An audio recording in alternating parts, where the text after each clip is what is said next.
भावना सुद्धा गुंतवायता येतात. मला कधी कधी प्रश्न पडतो, एपीजे अब्दुल कलाम स्वतःच्या ध्येयाचा इतका पाठलाग करत होते की त्यांना लग्न करायलाच वेळ मिळाला नाही. विसरलेच ते. आपल्या भावना ध्येयाशी किती एकरूप होतात याचं हे उदाहरण आहे. आम्ही कुठं असतो? प्रेम करायला हरकत नाही, अजिबात हरकत नाही.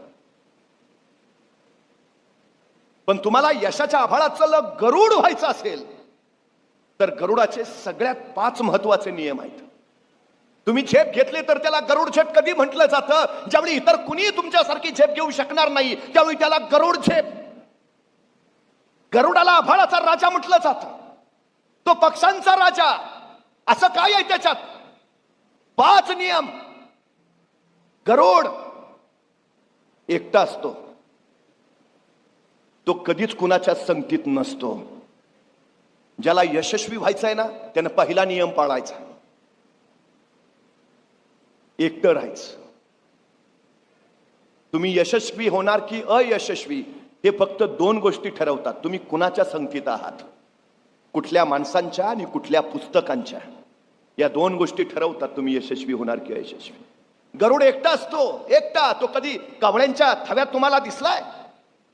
तो कधी पोपटांच्या गर्दीत बसलाय? तो कधी कबुतरांबरोबर गप्पा मारत दिसलाय? चुकून नाही, चुकून नाही. ज्याला गरुड व्हायचा आहे ना तो पोपटांमध्ये मिसळत नाही, तो कावळ्यांमध्ये फिरत नाही, तो कबुतरांच्या मागे हिंडत नाही. तुम्हाला गरुड व्हायचा आहे ना मग चिमण्यांच्या मागे कसले फिरता? आभाळात फिरा यशाच्या. दुसरी गोष्ट, गरुड कधीही मेलेलं जनावर खात नाही, अजिबात नाही, अजिबात नाही. तो मेलेलं जनावर हातच नाही लावत, तोंडच नाही लावत. तो स्वतःच शिकार करतो आणि स्वतःच खातो. एकमेव पक्षी आहे जे मेलेलं किंवा दुसऱ्याने मारलेलं खातात, त्यांना गिधाडं म्हणतात. तुम्हाला गरुड व्हायचं आहे ना, स्वतःची शिकार स्वतः करावी लागेल. शॉर्टकट नाही, कष्टानेच पुढे जावं लागेल जे गरुड करतो.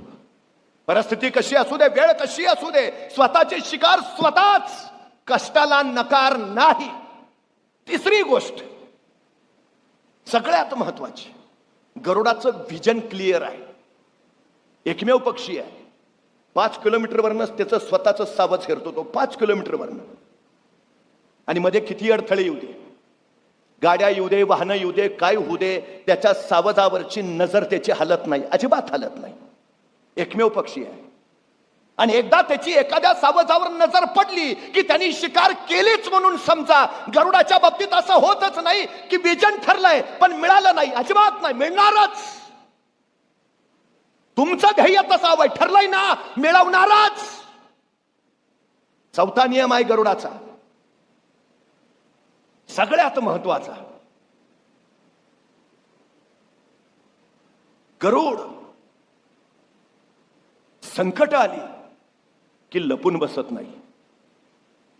आभाळ आलं, पाऊस सुरू झाला, वादळ सुटलं, इतर सगळे पक्षी लपून बसतात, घरट्यात जातील, सावलीत येतील, निवाऱ्याला जातील. गरुड एकमेव आहे, तो संकट आलं की लपून नाही बसत, तो संकटात बाहेर पडतो. वादळ सुटलं की वादळात घुसतो आणि त्या वादळाच्या वाऱ्याच्या वेगावर स्वतः आभाळात उंच उंच उंच जातो. तो गरुड सांगतो, संकट तुम्हाला अडवायला नव्हे, संकट तुमची उंची वाढवायला येत असतात.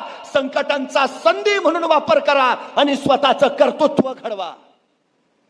सगळ्यात महत्वाचा नियम. आणि गरुड त्याच्या भावना नियंत्रित असतात, विलक्षण नियंत्रित. तो कुठल्याही गोष्टीला बळी पडत नाही, तो कुठल्याही आकर्षणाला बळी पडत नाही, तो कुठल्याही मोहाला बळी पडत नाही. तुमच्याकडे भावना नावाचं शस्त्र आहे. सगळ्यात महत्वाची गोष्ट सांगतो, सगळ्यात महत्वाची एकच गोष्ट, प्रेम करायचं आहे ना, स्वतःच्या ध्येयावर प्रेम करा. स्वतःच्या ध्येयावर, म्हणजे दुनिया तुमच्यावर प्रेम करेल. पोरींच्या मागे कसले फिरता? स्वतःच्या ध्येयाच्या मागे फिरा की पोरींचे बाप तुमच्या मागे फिरतील. कधीतरी या कर्तृत्वाचा विचार आम्हाला करता आला पाहिजे. जग घडवायचं सामर्थ्य ना ते आणि सगळ्यात महत्वाची गोष्ट, शरीर खर्च नका करू, शरीराची गुंतवणूक करा. म्हणजे आयुष्यभर तो तुम्हाला परतावा देत राहील, आयुष्यभर आयुष्यभर.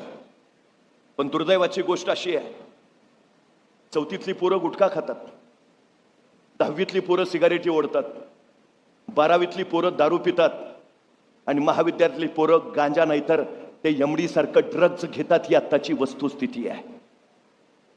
मला प्रश्न पडतो नेहमी, असं कुठलं दुःख आहे तुम्हाला, असं कसलं संकट आहे तुमच्या आयुष्यात की नशेत ते तुम्हाला बुडवायचं? अशा काय अडचणी आहेत, काय वेदना आहेत तुमच्या की तुम्हाला त्या विसरून जायचं आहेत म्हणून तुम्हाला या व्यसनांचा आहार घ्यावा लागतो? कशासाठी? 50 वर्ष आयुष्य महाराजांचं, प्रत्येक क्षण मृत्यूचा आहे. फतेह खानाला 7,500ची फौज गुण मृत्यू, 40,000ची फौज गुण अफजल खानाला मृत्यू, 1.25 लाखाची फौज गुण शाहिस्ता खानाला मृत्यू, मिर्झा राजा जयसिंग 3 लाखाच्या फौजनिशी आला मृत्यू, महाराज आग्र्यात गेले, कैदेत अडकले मृत्यू. पण तरीही माझ्या छत्रपती शिवाजी महाराजांना सुपारीच्या खंडाचं देखील व्यसन नाही, खंडाचंही. एवढी संकट कोसळून त्यांना कुठल्या भावनेसाठी बाह्य गोष्टींचा आधार घ्यावा लागला नाही. आमची अडचण काय या, कशासाठी? छत्रपती शिवाजी महाराज की जय म्हणताना मग तुम्हाला या गोष्टी करायचा अधिकार नाही, व्यसन करायचा अजिबात अधिकार नाही. कधीतरी आम्ही जोखलं पाहिजे. जगाच्या पाठीवर अजून असं यंत्र तयार नाही झालं ज्याच्यात भाकरी टाकली की रक्त तयार होऊन बाहेर पडतं. असं अद्भुत शरीर नावाचं अलौकिक यंत्र त्या परमेश्वरानं आम्हाला दिलंय. विलक्षण आहे ते. कधी कुठल्या कंपनीत कुणी रक्त तयार केलंय नोंद नाही, अजिबात नाही. असे एकमेव द्वितीय. सांभाळा ना, खर्च कट करता. एखाद्या माणसाला हार्ट अटॅक येतो, बायपास करावी लागते. बायपास करणं म्हणजे हृदयाची खराब झाली रक्तवाहिनी काढायची, तिच्या जागी दुसरी चांगली रक्तवाहिनी जोडायची. या शस्त्रक्रियेला खर्च येतो 3 लाख रुपये. म्हणजे आमची खराब झालेली एक रक्तवाहिनी केवढ्याला पडली? 3 लाख रुपये. आमच्या हृदयाजवळ मुख्य 3 रक्तवाहिन्या बरोबर 1 लाख रक्तवाहिन्यांचं जाळं आहे. एका रक्तवाहिनीची किंमत जर 3 लाख तर 1 लाख रक्तवाहिन्याची किंमत किती झाली? 2 डोळे दिलेत, एखादा डोळा बाद होतो, नवा डोळा बसवता येतो. एका नव्या डोळ्याची किंमत आहे 20 लाख, 2 डोळ्याची किंमत झाली 40 लाख. 2 किडन्या दिल्यात, माणसं नको ते अपेपान करतात, किडन्या बाद होतात, माणसं डायलिसिसवर जातात. डॉक्टर सांगतात जगायचं असेल तर किडनी बदलून घ्या, किडनी बदलून मिळते. एका नव्या किडनीची किंमत आहे 40 लाख, 2 किडन्याची किंमत आली 80 लाख. म्हणजे आमची एक रक्तवाहिनी 3 लाखाची, डोळे 40 लाखाचे, किडन्या 80 लाखाच्या. असा जर शरीराच्या अवयवाचा हिशोब केला तर शरीराची किंमत जाते कोट्यावधी अब्जावधी रुपयांच्या पुढं. अरे त्या परमेश्वरानं जन्माला घालताना ही शरीर नावाची अब्जावधीची प्रॉपर्टी देऊन पाठवलं. ही जपाना कुठल्या गोष्टीसाठी खर्च करतो ती?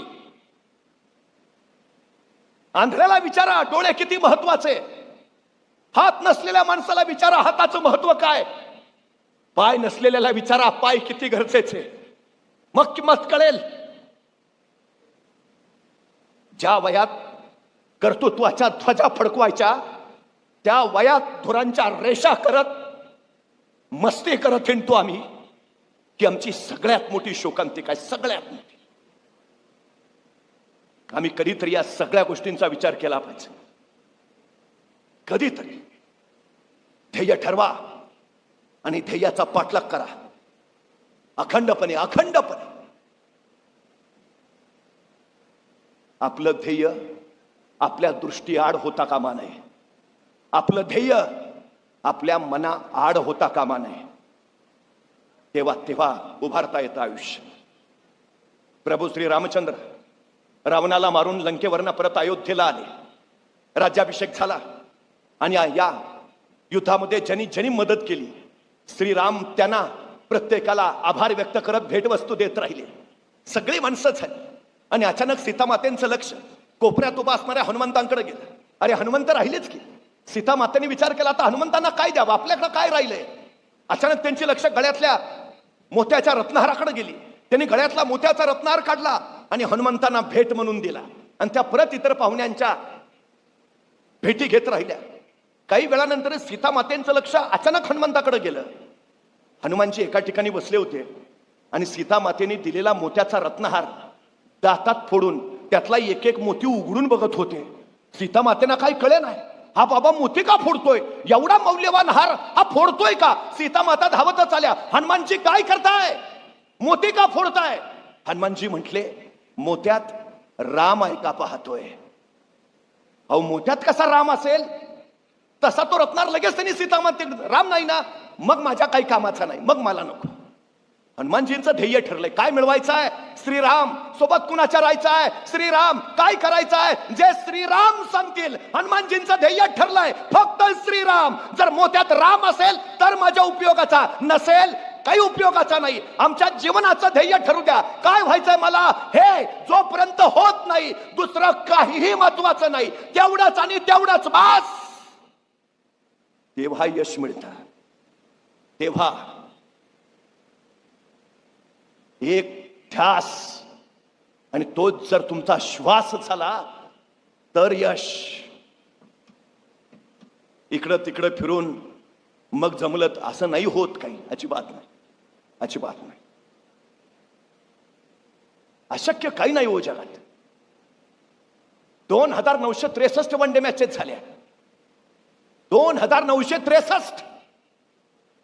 वन डे क्रिकेटचा जन्म झाल्यापासून एकाही क्रिकेटपटूला वन डे द्विशतक करता आलं नव्हतं, एकाही. अशक्य आहे. 50 ओव्हरची मॅच, त्यात 11 जण, एकाला काय 200 रन जमणार, शक्य आहे का, अशक्य, इम्पॉसिबल. 2963 वन डे शक्यच नाही. पण वयाच्या 16व्या वर्षी ज्यांनी क्रिकेटमध्ये पदार्पण केलं, फेब्रुवारी 2010 मध्ये तो सचिन तेंडुलकर मैदानावर उतरला आणि आतापर्यंत कुणालाही जमलं नव्हतं ते सचिन तेंडुलकरनी करून दाखवलं. वन डेतलं पहिलं द्विशतक, पहिलं सचिन तेंडुलकरनी केलं. अशक्य काय आहे, करू शकतो.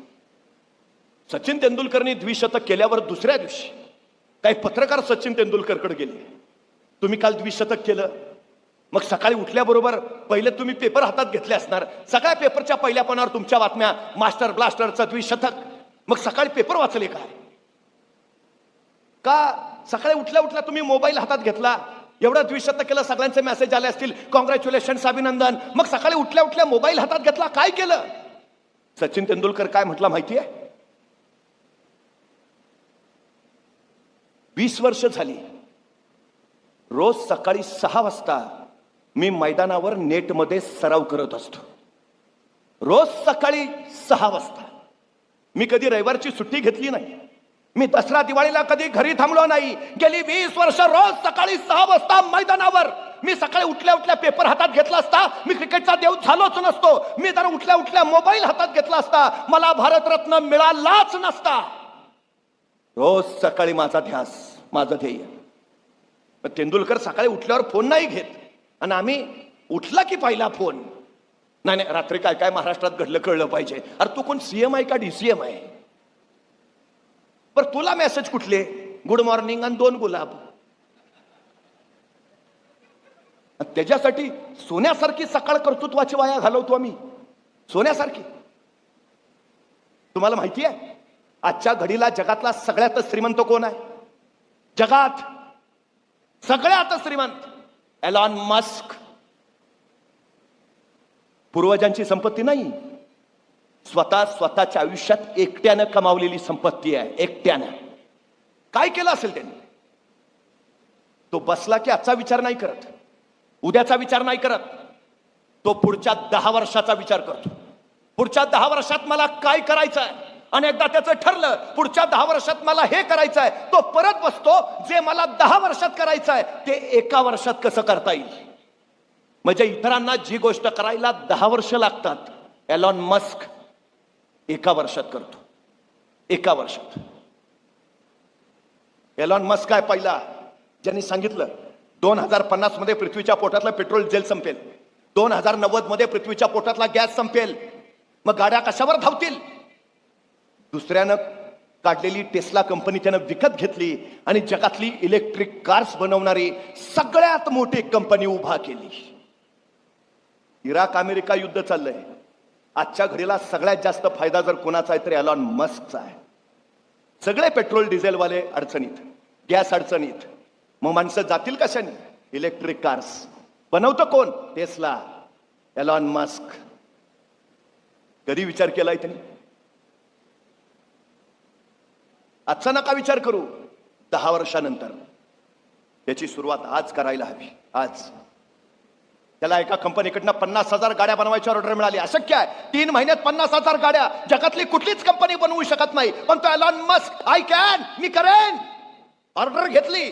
पण नेमकं त्याचं मशीन टूल बिघडलं. त्यांनी फ्रान्सच्या कंपनीला फोन लावला, मशीन टूल हवंय. फ्रान्सची कंपनी म्हणली पाठवून देतो, 2-3 दिवस लागतील. 2-3 दिवस एवढा कुणाला वेळ आहे? त्यांनी स्वतःचं विमान काढलं, फ्रान्सला पोहोचला, मशीन टूल घेतलं. संध्याकाळी कंपनीत काम रुकना नाही चाहिए. वेळ कुठं आहे? प्रत्येक क्षण महत्वाचा, प्रत्येक क्षण.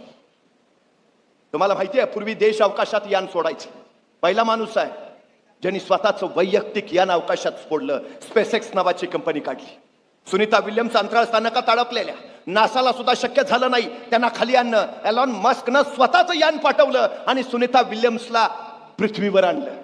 परवा तो म्हणला, पुढच्या 10 वर्षात माझं मंगळावर शहर असेल. कुठं? मंगळावर. आणि आमचं काय चाललंय? चाललाय पेट नाक्यावर फ्लॅट घ्यायचा. आम्ही अजून पेट नाक्यावरच आहे, तो मंगळावर. का? तो जगातला सगळ्यात जास्त श्रीमंत आहे. परवा त्यांनी त्याचा 47वा वाढदिवस साजरा केला. कसा केला असेल? जगातला सगळ्यात श्रीमंत माणूस आहे, त्याचा वाढदिवस. काय सेलिब्रेशन असेल? अख्ख्या अमेरिकेत बोर्ड लागले असतील, आमचे आधारस्तंभ. काय सेलिब्रेशन असेल? कसा साजरा केला असेल वाढदिवस? कसा केला माहितीये? आपल्या 47व्या वाढदिवशी एलॉन मस्क 24 तास अखंड काम करत होता. 24 तास अखंड काम. त्या दिवशी तो 1 मिनिट झोपला नाही. 1 मिनिट. वाढदिवसाचं सेलिब्रेशन कसं? 24 तास अखंड काम. हा जगातला श्रीमंत आहे तो. तुमच्याकडे काय आहे, काय नाही, काही फरक पडत नाही. पण तुमचं ध्येय काय आहे आणि ते मिळवण्यासाठी तुम्ही काय करताय, त्यांनी मात्र प्रचंड फरक पडतो. प्रचंड. आत्मविश्वास ही सगळ्यात महत्वाची गोष्ट आहे. ज्याच्याकडे आत्मविश्वास आहे, त्या आत्मविश्वासातनं ॲटिट्यूड जन्माला येतो. दृष्टिकोन. आता ॲटिट्यूड 4 प्रकारचा असतो. त्याच्यावर ठरतं आम्ही यशस्वी की अयशस्वी. ॲटिट्यूड. पहिला ॲटिट्यूड आहे झिरो ॲटिट्यूड. झिरो ॲटिट्यूड असणारी माणसं खतरनाक असतात. त्यांना काही सांगा, त्यांचं उत्तर ठरलेलं असतं, नाही जमणार, जमणारच नाही. काही सांगा तुम्ही त्यांना, झिरो ॲटिट्यूड वाल्यांचं उत्तर ठरलेलं, नाही जमणारच नाही. पण ही इतकी खतरनाक आहे, त्याचा नाही ती नाहीच. ते सांगतो नाही, कुणालाच जमणार नाही, कुणालाच जमणार नाही. मी कायम सांगतो, एखाद्या गावाचा विकास करायचा असेल, समाजाचा विकास करायचा असेल, 4 गोष्टी फार महत्वाच्या. पहिली गोष्ट, ज्याच्याकडे पैसा आहे त्यांनी पैसा द्यावा. दुसरी गोष्ट, ज्याच्याकडे वेळ आहे त्यांनी वेळ द्यावा. तिसरी गोष्ट, ज्याच्याकडे कष्ट आहे त्यांनी कष्ट द्यावे. आणि चौथी गोष्ट, ज्याच्याकडे या तिन्हीपैकी काहीच नाही त्यांनी किमान गप राहावे. अडचण पहिल्या तिघांची नसते, वळवळ ज्याच्याकडे काही नाही त्याची जास्त. चळवळ मोडीत काढायला कायम पुढे हे झिरो ॲटिट्यूड. याच्यानंतरचा दुसरा प्रकार आहे लोअर ॲटिट्यूड. ही पण तितकीच भयानक. यांना काही सांगा, यांचं पण ठरलेलं नाही, मला नाही जमणार, जमणारच नाही. पण जोशी सर यांचं जरा बरं असते, म्हणतात तुला जमेल, तू कर. म्हणजे एखाद्याला म्हटलं ना, चल ना जरा नोकरी बिक्री चांगली करू, पैसे बिसे मिळवू, ऑडी मर्सिडीज घेऊ, नाही तू घे, मला नाही जमणार, मी बसेन तुझ्या गाडीत, तू घे. हे लोअर ॲटिट्यूड. म्हणजे एखाद्याला म्हटलं ना, चल ना आज व्यंकटेश्वरा शिक्षण संस्थेचा वर्धा पारितोषिक वितरण सोहळा आहे, चल चल चल काहीतरी करूया, तो करूया की, पण मी एकटा येऊन काय करणार, बाकीचे नकोत का? मग आपण त्याला तिथंच सोडतो, बाकीचे गोळा करायला जातो, बाकीचे गोळा करून मग त्याच्याकडे येतो, चल आलेत बाकीचे. मग तो म्हणतो, मग आहेत ना बाकीचे, मी नाही आला म्हणून काय होत आहे. हे लोअर ॲटिट्यूड वाले. याच्यातला तिसरा प्रकार आहे ॲव्हरेज ॲटिट्यूड. त्यांना काही सांगा, त्यांचं उत्तर ठरी नाही म्हणत नाही, त्यांचं उत्तर ठरलं नाही, करून अडचण काय, प्रयत्न करायला काय हरकत आहे, जिंकू म्हणत नाहीत, करूच विषय नाही, पण यांचं उत्तर ठरलं नाही, नाही करू करू करू, प्रयत्न करायला काय हरकत आहे. ॲव्हरेज. आणि याच्यानंतरचा शेवटचा जो प्रकार आहे तो आहे चॅम्पियन्स ॲटिट्यूड. ह्यांना काही सांगा, त्यांचं उत्तर तयार. आय कॅन, मी करेन.